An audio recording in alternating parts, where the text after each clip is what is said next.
नमस्कार साथियों, कैसे आप लोग। डियर लर्नर में आपका फिर से बहुत बहुत स्वागत करता हूं। तो हम जैसे कि हिंदी शिक्षा शास्त्र के क्वेश्चन कर रहे थे जो कि एमपीटेट वर्ग 3 में पिछले सालों में पूछे जा चुके हैं। तो ये 7th क्लास है। अगर आपने पिछली क्लासें नहीं देखी तो हमारे चैनल पर जाकर देख सकते हैं।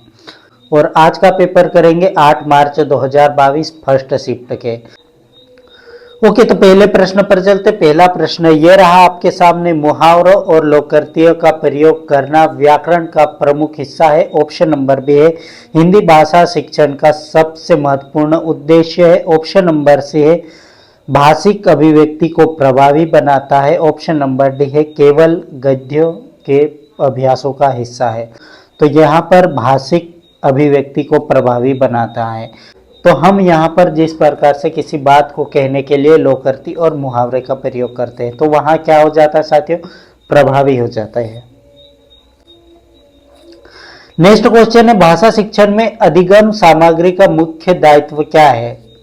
कम से कम समय में अधिक ज्ञान दिया जाना। ऑप्शन नंबर बी है छात्रों का ध्यान पाठ में केंद्रित होना। ऑप्शन नंबर सी है शिक्षकों के द्वारा शिक्षण कार्य में कम मेहनत किया जाना। ऑप्शन नंबर डी है विषय वस्तु के कठिन स्थलों का उचित स्पष्टीकरण करना। तो यहाँ पर भाषा शिक्षण में अधिगम सामग्री का मुख्य दायित्व क्या है साथियों? तो इसका राइट आंसर क्या आएगा साथियों? इसका right answer option number D आएगा, विषय वस्तु के कठिन स्थलों का उचित स्पष्टीकरण करना। ओके, नेक्स्ट क्वेश्चन है, गद्य पाठों के मौखिक पठन का मुख्य तत्व क्या है? बालाघात, स्पष्ट अक्षरोच्चारण। ऑप्शन नंबर सी है शुद्ध शब्दोच्चारण। ऑप्शन नंबर डी है लोकोक्तियों का प्रयोग। तो यहाँ पर गद्य पाठों के मौखिक पठन का मुख्य तत्व क्या है? तो इसका राइट आंसर क्या आएगा साथियों? इसका right answer option number C आएगा, शुद्ध शब्दोच्चारण। इसका राइट आंसर आ जाएगा। ओके, नेक्स्ट क्वेश्चन है, निम्न में से क्या विशिष्ट उद्देश्य का एक गुण नहीं है? आपको यहाँ पर नेगेटिव बताना है साथियों। इसका आधार दार्शनिक होता है। ऑप्शन नंबर बी है इसका आधार मनोवैज्ञानिक होता है। ऑप्शन नंबर सी है ये विशिष्ट होते हैं। ऑप्शन नंबर डी है ये कार्यपरक होते हैं। तो यहाँ पर विशिष्ट उद्देश्य का एक गुण नहीं है, आपको यहाँ पर नेगेटिव बताना है साथियों। तो इसका right answer option number A आ जाएगा, इसका आधार दार्शनिक होता है, इसका आधार मनोवैज्ञानिक होता है, ये विशिष्ट होता है, ये कार्यपरक होते हैं। ओके, नेक्स्ट क्वेश्चन है, अहम केंद्रित भाषा की संकल्पना निम्न में से किसके साथ घनिष्ठ रूप से जुड़ी है? अरस्तु, टेलर, पियाजे, विलियम्स। तो यहाँ पर अहम केंद्रित भाषा किसके द्वारा दिया गया है साथियों? इसका right answer option number C पियाजे के द्वारा दिया गया है।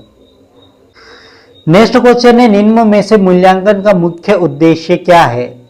अधिगमकर्ता की उपलब्धि जानना। ऑप्शन नंबर बी है अधिगमकर्ता में सुधार लाना। ऑप्शन नंबर सी है अधिगमकर्ता की उपलब्धि जानना एवं सुधार लाना। ऑप्शन नंबर डी है अधिगमकर्ता की बौद्धिक क्षमता का विकास ना कर पाना।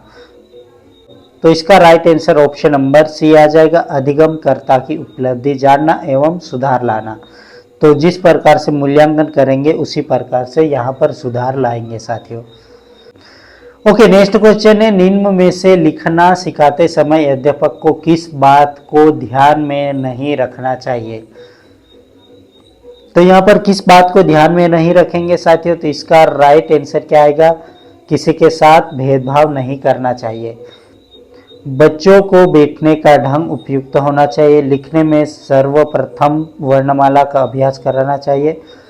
अध्यापक को स्वयं आदर्श लेखन बच्चों के समझ को प्रस्तुत करना चाहिए। ये सारे पॉजिटिव हो जाएंगे, लेकिन ये नेगेटिव हो जाएगा और आपको यहाँ पर नेगेटिव पूछा है साथ। नेक्स्ट क्वेश्चन है, विज्ञान शिक्षण की वह विधि जिसमें विद्यार्थी को एक खोज के रूप में कार्य करने का अवसर दिया जाता है, यह निम्न में से कौन सी विधि कहलाती है? ह्यूरिस्टिक विधि, संप्रेक्षण विधि। ऑप्शन नंबर सी है अनुच्छेद विधि। ऑप्शन नंबर डी है रसवात विधि। तो इसका right answer option number A आ जाएगा, ह्यूरिस्टिक विधि। ओके, नेक्स्ट क्वेश्चन है, इस कथन में व्याकरण व्यवहारिक तथा सैद्धांतिक होते हैं से आप अंशतः सहमत। ऑप्शन नंबर बी है सहमत है भी और नहीं भी। ऑप्शन नंबर सी है पूर्णतः सहमत है। ऑप्शन नंबर डी है बिल्कुल सहमत नहीं है। तो यहाँ पर व्याकरण व्यवहारिक तथा सैद्धांतिक होता है, तो यहाँ पर आप पूर्णतः सहमत है।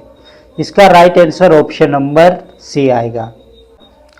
ओके, नेक्स्ट क्वेश्चन है, द्वितीय भाषा के रूप में हिंदी सीखने का मुख्य उद्देश्य है हिंदी के व्याकरण पर अधिकार प्राप्त करना। ऑप्शन नंबर बी है दैनिक जीवन में समझाने तथा बोलने की क्षमता का विकास करना। तो इसका राइट आंसर क्या आएगा? द्वितीय भाषा के रूप में हिंदी सीखने का मुख्य उद्देश्य बताना है साथियों। तो इसका राइट आंसर क्या आएगा साथियों? इसका right answer option number B आ जाएगा। दैनिक जीवन में हिंदी समझने तथा बोलने की क्षमता का विकास किया जाता है। ओके, नेक्स्ट क्वेश्चन है, कविता शिक्षण के अंतर्गत सीखने का मुख्य उद्देश्य क्या है? भावों की अनुभूति कराना। ऑप्शन नंबर बी है आनंद का संचार कराना। ऑप्शन नंबर सी है भावों को अनुभूति रहित होना। ऑप्शन नंबर डी है सस्वर वाचन करना। तो इसका right answer option number A आ जाएगा, भावों की अनुभूति कराना। ओके, नेक्स्ट क्वेश्चन है, कविता शिक्षण के अंत में सस्वर पाठ के सोपान का उद्देश्य है। ऑप्शन नंबर ए है काव्य पाठ का अभ्यास कराना। ऑप्शन नंबर बी है कविता के भाव में अवगत कराना।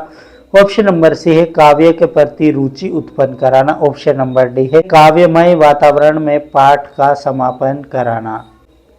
तो यहाँ पर कविता शिक्षण के अंत में सस्वर पाठ के सोपान का उद्देश्य क्या है साथियों? तो इसका right answer option number B आ जाएगा। ओके, नेक्स्ट क्वेश्चन है, भाषा शिक्षण के संदर्भ में निम्नलिखित में से कौन सी पाठ्य पुस्तक की उपयोगिता नहीं है? यहाँ पर आपको नेगेटिव बताना है साथियों। पुस्तकें मौलिक चिंतन की सशक्त पृष्ठभूमि तैयार करती है। ऑप्शन नंबर बी है पाठ्य पुस्तकें शिक्षक का मार्गदर्शन कराती है। ऑप्शन नंबर सी है पुस्तकें ज्ञान प्राप्ति का सशक्त साधन है। पुस्तकों के सहारे व्यक्ति बिना गुरु के भी अपना ज्ञान अर्जन कर सकता है। ऑप्शन नंबर डी है पाठ्य पुस्तकें शिक्षक व छात्रों के ज्ञानार्जन का महत्वपूर्ण साधन है। तो यहाँ पर भाषा शिक्षण के संदर्भ में निम्न में से कौन सी पाठ्य पुस्तकों की उपयोगिता नहीं है? तो इसका right answer option number D आ जाएगा। ओके, नेक्स्ट क्वेश्चन है, किस विधि में छात्रों को पहले पाठ्य विषय का पूर्ण ज्ञान दिया जाता है और फिर उनके विभिन्न अंगों से संबंध स्थापित किया जाता है? ऑप्शन नंबर पहला है परीक्षण करके सीखना। ऑप्शन नंबर बी है सामूहिक विधियों के द्वारा सीखना। ऑप्शन नंबर सी है मिश्रित विधियों के द्वारा सीखना। ऑप्शन नंबर डी है निरीक्षण करके सीखना। तो यहाँ पर किस विधि के द्वारा पहले पाठ्य विषय का पूर्ण ज्ञान दिया जाता है? तो यहाँ पर मिश्रित विधि के द्वारा सीखना। तो इसका right answer option number C आएगा। ओके, अगला प्रश्न है, निम्नलिखित में से कौन सा शब्द दीर्घ संधि का उदाहरण है? स्वार्थी, सुरेंद्र। ऑप्शन नंबर सी है मतज्ञ। ऑप्शन नंबर डी है अत्याचार। तो इसका राइट आंसर आपको कमेंट बॉक्स में कमेंट करना है साथियों। Thank you for watching. Video को ज्यादा से ज्यादा शेयर करें, वीडियो को लाइक करें। अगर आप हमारे चैनल पर नए हैं तो चैनल को सब्सक्राइब करें। मिलते हैं अगली क्लास में, तब तक के लिए नमस्कार। जय हिंद, जय भारत।